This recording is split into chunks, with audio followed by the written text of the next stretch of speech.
This is taste now. Yes, this is best taste. Okay, we'll stop.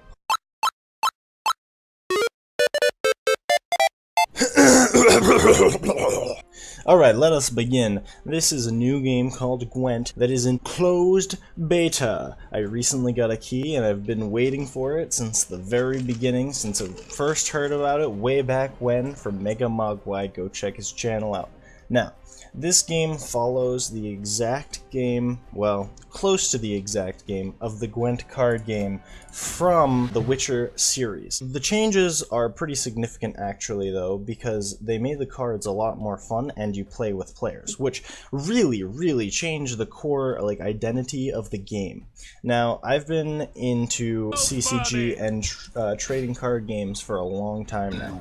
I've played many games such as Duelist, Yu-Gi-Oh!, Magic, and games like Hearthstone. Now, my favorite so far, if you're wondering, is Duelist. So I was pretty excited to have an opportunity to maybe just get an even better one this time. So I played it for a couple hours, and I'm gonna go over what I think about the game and see if anyone else may or may not want to try it out. So, of my couple of hours of gameplay, I'm only level 9, so I can't even play ranked yet.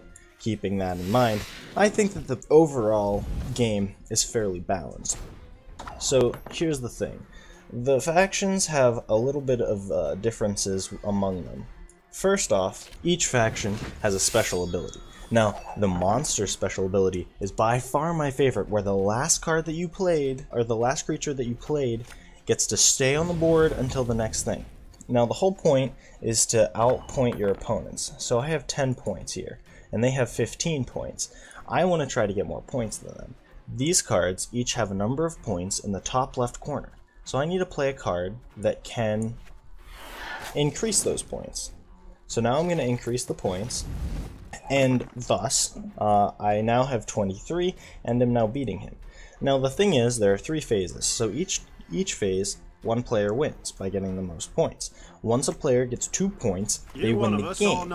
So if I ended right here, right, then they would have less points until they play this. It's going to add 4 points here, they're going to have more points, so if I ended, I'd lose. But if you amass enough points, you can just overcome the points of the enemy. So I don't want to lose this first round, or I want him to at least use up a lot of the cards in his hand.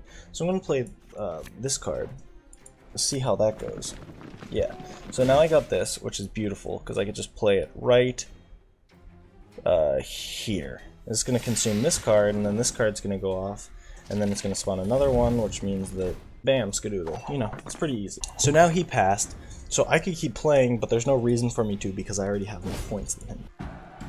So now he has more cards in hand, because he passed first, so let's just see what happens here. I keep this card because of my faction ability, which is my favorite faction ability. I've told you this, but you know, it's pretty fucking good, mate. I'm gonna try to play this card, which is gonna give all of my units in the first row 5 strength, but only after I play this card, which creates 3 base copies of a breedable unit, which this unit is a breedable unit. So I'm going to make 3 base copies of this unit. Now if they kill one of them, I get an additional copy because of their ability, which makes so one of them die, I get to play one from my deck. Now I'm going to play this, which is immune to weather. Look at that. We got a good base going on now, so all we had to do is make something stupid. So what we're going to do is we're going to give all of these +5. Then they should surrender because there's no way they can win, I don't think. Now here's the thing. I'm not going to waste any more cards, because I already won my first round. Now they're going to have to empty their entire hand on this, and I still got these 4 cards. Salutations. Let's see what they do. See, now I'm already we're even with cards, so the more cards they play, the more at a disadvantage they'll be in the final round. And if they don't win, then they lose. It's quite that simple. But we're broke as shit peddlers. What do you want? Okay, so he's gonna win this round with 2 cards left. His ability, which is this one, which isn't even that great, I don't think, and his other card. And I got 4. So we're at a big advantage. Plus those things die, so I get 2 more of those. So I start the round with 27 points. That is enormous. That is insane. So he's gonna play this. It's just a gold unit, no big deal. I'm gonna play this. See, now he needs 20 points. My studies are more important. It is impossible for him to beat me at this point. I could pass right now. Yep, and there it is.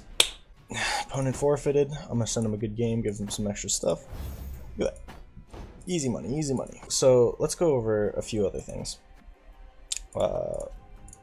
This is how you get your cards. I don't have enough gold in order to buy them, but it works like any other game, except there's a slight difference. You open 4 cards, and then you get to pick 1 additional card from 3 cards. So you get to pick your last card effectively, which is pretty cool. So then you got your collection, your deck builder. So I'm going to go over quickly the factions, just to see if there are any that interest you. So we're going to go into the deck builder and start a new deck. We got 5 factions here. You got the monsters, the Northern Realms, whatever this says, and these ones. Yep. I'm not going to try to pronounce any of those, except for Nilfgaard, which is easy. Anyways, the monsters have, at the end of each round, keep the last loyal, non-gold, non-fleeting, non-resilient, neutral, or monster played, unit played on your side of the battlefield. Then there's the Northern Realms, add 2 strength to each gold unit when it appears on the side of the field. Choose who begins each at the start of a round, and then at the start of rounds 2 and 3, add 1 strength to the base of every non-gold unit. After drawing cards at the start of rounds 2 and 3, redraw up to 1 card in your hand. So pretty cool, pretty cool. My favorite's this, and then you get different commanders. I only have 1 of each, so let's leave this real quick and go into the collection. So there's a ton of cards here, and this game isn't even close to release, I don't think yet, because it's still in closed beta. Look at all these cards. There's tons of cards.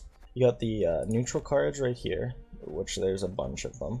You got monsters, which are exclusive to monsters, and the Nilfgaard.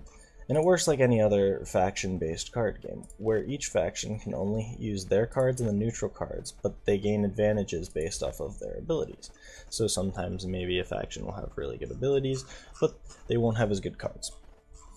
Granted, I think that all the cards in the game are pretty useful. There's none that are outstandingly terrible. So overall, what do I think about this game? Well, it's pretty good. I enjoy it, not as much as my favorite CCG online card game. I'd say that my favorite's still Duelist by far, but I say that there's a lot of potential, especially with it only being closed beta. I'd say that it deserves a rating far better than most games would, so I'd put it up there. Like an 8 out of 10, very good, very good. There's no really super downside to the game. I'd say if you can get your hands on it in the closed beta, or if the open beta is out by the time you see this video, I'd say get it. Try it out, see how you like it, let me know. And if you want to play against me, go for it. Got my username here. Alright, I'm peacing out. See you later.